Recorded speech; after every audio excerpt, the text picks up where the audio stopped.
ഇനി അൺബോക്സ് ചെയ്യാൻ പോകുന്നത് വെച്ചാൽ നമ്മുടെ ഈ വണ്ടിയുടെ ഫ്രണ്ടിൽ വെക്കുന്ന ഒരു ഗ്ലാസ് ആണ്. അപ്പോൾ എന്തായാലും നമുക്കിത് അൺബോക്സ് ചെയ്ത് നോക്കാം, എങ്ങനെയാണ് അതിൻ്റെ ക്വാളിറ്റിയും കാര്യങ്ങളൊക്കെ നോക്കാം. അതായത് വലുതാണ്, കാണുമ്പോൾ വലുതായിട്ട് തോന്നുമ്പോൾ വലുത്, നമുക്ക് വെക്കുമ്പോൾ അറിയാതെ എത്ര ചെറുതാണ് അല്ലേ.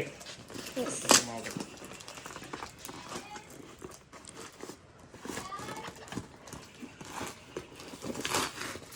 പേപ്പറൊക്കെ വെച്ചിട്ടുണ്ട് ഇതിൻ്റെ അകത്ത്. പേപ്പർ കുത്തി ഗ്ലാസ് ആയതുകൊണ്ടാണ് പേപ്പർ വെച്ചിരിക്കുന്നത്.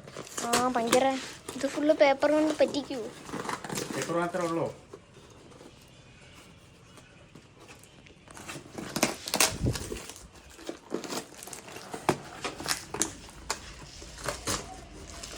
കൂടെ എവിടെയും കൂടി ഒരു ഊട്ട ഇട്ട് കൊടുക്കും. എടുത്തില്ലെങ്കിൽ പൊട്ടിപ്പോകും. പേപ്പറിന്റെ ബഹളമാണ് ഗൈസ്. ഇതിവിടെ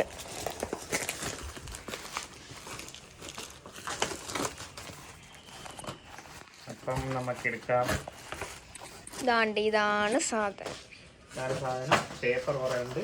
പേപ്പർ നമുക്ക് കുട്ടികളെ.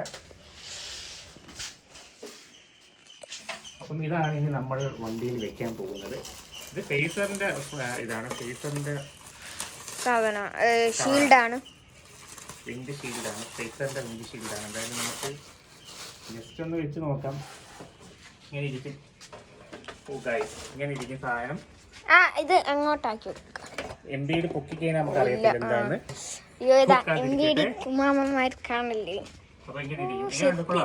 ഇച്ചിരിയും കൂടി അങ്ങോട്ട് വെച്ചേ. ഇങ്ങോട്ട്. അപ്പൊ ഇങ്ങനെ ഇരിക്കും. എന്തായാലും കുഴപ്പമില്ല, അത്രയ്ക്ക് വലിയ പൊക്കമൊന്നുമില്ല, ജസ്റ്റ് നോർമലാണ്. എംബിയുടെ പൊക്കം കുറവാണ്. ഇത്രയൊന്നും വരത്തില്ല, ഇവിടെ വരും. ആണോ? അത്ര എടുത്തോളാം. ഇവിടെ അപ്പം ഇത് ഇതിന്റെ അകത്തോട്ട് പോകും. ഇതിന്റെ അകത്തോട്ട് നമ്പർ പ്ലേറ്റിന്റെ എവിടെയാണ് നമ്മൾ വെക്കുന്നത്. അപ്പൊ ഇതിന്റെ വെക്കുന്ന രീതിയൊക്കെ നമുക്ക് എന്തായാലും ഇനി കടയിൽ കൊണ്ട് കൊടുത്ത് നോക്കാം, എങ്ങനെ അവർ വെക്കുന്നത്. അല്ല, നമുക്ക് വെക്കാൻ പറ്റത്തില്ല. അവരുടെ ഐഡിയകളൊക്കെ എങ്ങനെയാണെന്ന് നമുക്ക് നോക്കാം. എന്തായാലും ചിലപ്പോൾ ഹോൾ ഇടേണ്ട വരും ഇതിന്റെ എക്സ്ട്രാ. ഹോളില്ലല്ലോ.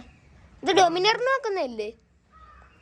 ഇത് ഡൊമിനർ, ഇത് ഫേസറിന്റെ സാധനമാണ്. എന്തായാലും കൊള്ളാം, കുഴപ്പമില്ല. അപ്പൊ നമുക്ക് ഇതെല്ലാം വെച്ച് കഴിഞ്ഞിട്ട് ഞാൻ എന്തായാലും ഒന്ന് വീഡിയോ കാണുന്നതായിരിക്കും. അപ്പൊ എന്തായാലും നമുക്ക് വെച്ച് നോക്കാം. ഓക്കെ,